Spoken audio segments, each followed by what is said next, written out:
Hello, and welcome to the fourth in our Summer Wellbeing series. My name is Dr. Amrita Mukherjee, and I'm with my partner in crime, Dr. Sarah Golding, and we both are portfolio GPs who have special interests in wellbeing. Yeah, it's lovely to be back. And so today we're having a think about identity because we're looking at different topics that affect our well-being really during the pandemic more than ever. And I don't know, Amy, what comes to mind when you're thinking about identity? Yeah, Sarah, that's really interesting. So there's been so much that's been going on since March. Everybody's had so many different experiences.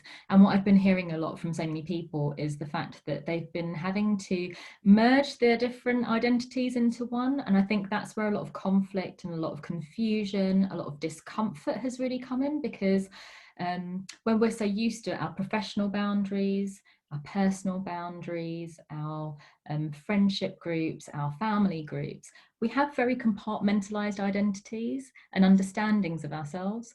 But I think where COVID has occurred, every sphere of our life is kind of meshed into one. And I think for some people that's caused quite a bit of difficulty, because it's quite difficult to decompartmentalize all these separate aspects of life. I don't know if you've have had an experience of that, or if you've heard anything like that as well.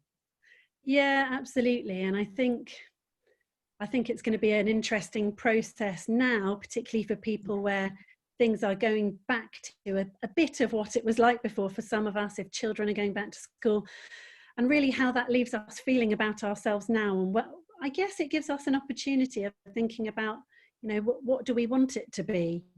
And I think there was quite a lot of comparing experiences early on in the pandemic with lots of people, oh, have I been making sourdough fresh? Have I been pivoting my business? There's been a lot of noise, hasn't there, while we try to talk to each other. And I think the communication has been one of the big positives. We've been reaching out more in different ways. And I think it's a really good opportunity to have a think about, what your identity means to you and how that affects your well-being. Absolutely. And I think that's hugely important, isn't it, for us in our line of work, but also for everybody else around there. What does your identity mean to you? What does it mean to us moving forward? And how can we shape that in our mind's eye, keeping a really close eye on whether we're living our true lives, whether we're getting joy from our lives, and whether we're actually being true to our own selves. And so much a part of that is all about our identity. How do we view ourselves? Is it through our professional lens? Is it through our personal lens? Is it because of how we think other people view us? Is it because of how we view ourselves? And it's different for every different person. It's different for everyone. But I think importance needs to be placed on what your understanding of your own identity is. And it's only from that understanding that the lack of confusion comes in, and the lack of discourse comes in, actually, when people actually give a bit of time and headspace to that concept. And I think now, as you mentioned, there is some resemblance of our previous lives, some resemblance of normality coming back in. So we can pay some attention to that as we're getting a little bit more headspace in these very, very busy lives that we've had over the last few months, whether it be busy because our minds have been busy, or if it's been busy because we've been physically busy doing things. But I think in some way, shape or form, we've all had a sense of busyness about us. Yeah, I think that's absolutely right. And I think what I wanted to pick up on was just the key of trying to spend some time, and as coaches we both do this all the time, but spending some time thinking about what are your values, what is important to you, whose opinions matter. And fundamentally it's really our own opinion that matters the most, but it's also, I think it's very common that we do things because of what we perceive others think of us, or trying to achieve a standard that we see in others and making ourselves unhappy in the meantime. Those are both examples, but it's really worth just having a think about, if you're making assumptions about other people's opinion of you, is it worth it? Why do their opinion matter so much? And is that really making you feel happy? So just going back to, what your life values are, what matters to you and the people nearest to you. And again, that's something, there are different exercises you can do to look at that. Certainly in coaching, you spend a bit of time on things like the wheel of life.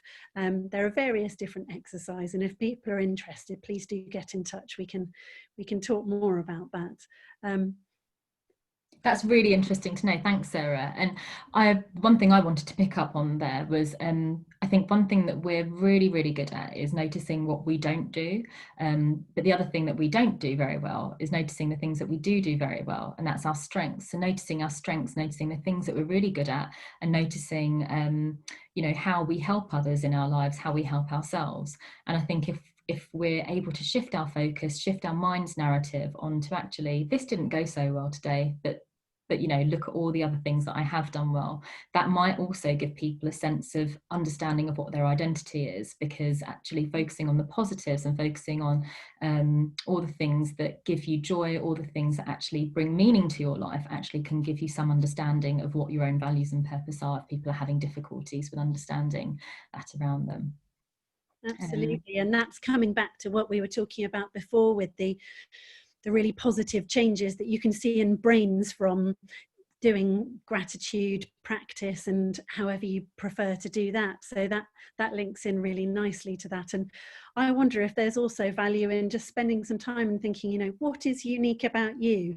You are only ever going to be the only version of you that there ever was, and you can do something different to how Amy and I could do it, in a completely different way that only you on earth can do, and the value in that. And I think it's how you bolster that self-esteem, or discover your self-esteem, not bolster, that sounds like it's false, but really develop a genuine sense of self-esteem based on your own self-worth and how you view yourself and value yourself.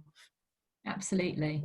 Thanks for sharing that, Sarah, because I think so many people are going to enjoy hearing that, because that self-affirmation is so important, especially at this time when there's a lot of concern around maybe going back to normality, maybe children going to school. I know that people are having a bit of anxiety around that, and how long is this going to be going on for? So there's so many question marks that are happening, and so I think if we can spend a bit of time while we do have it, thinking about ourselves, thinking about our own identity and what that means to us, and how, as Sarah said, thinking about our own self-efficacy, our own self-esteem, and how we can use that to improve our own understanding of ourselves and values, and that can really help us move forward. So get in touch with us. I am at your Wellbeing Doctor. We'll put all our links underneath the video tag. Sarah, could you give your link, please, your handle? Yeah, I'm at Dr. Sarah Golding pretty much everywhere. So please do get in touch. And my website is the same name, Dr. Sarah Golding. But I think that's a really good place to end on. Our next topic is all about growth. So I think that's a really lovely one to line into. So please do like, subscribe, share, and we'll see you next time. Take care.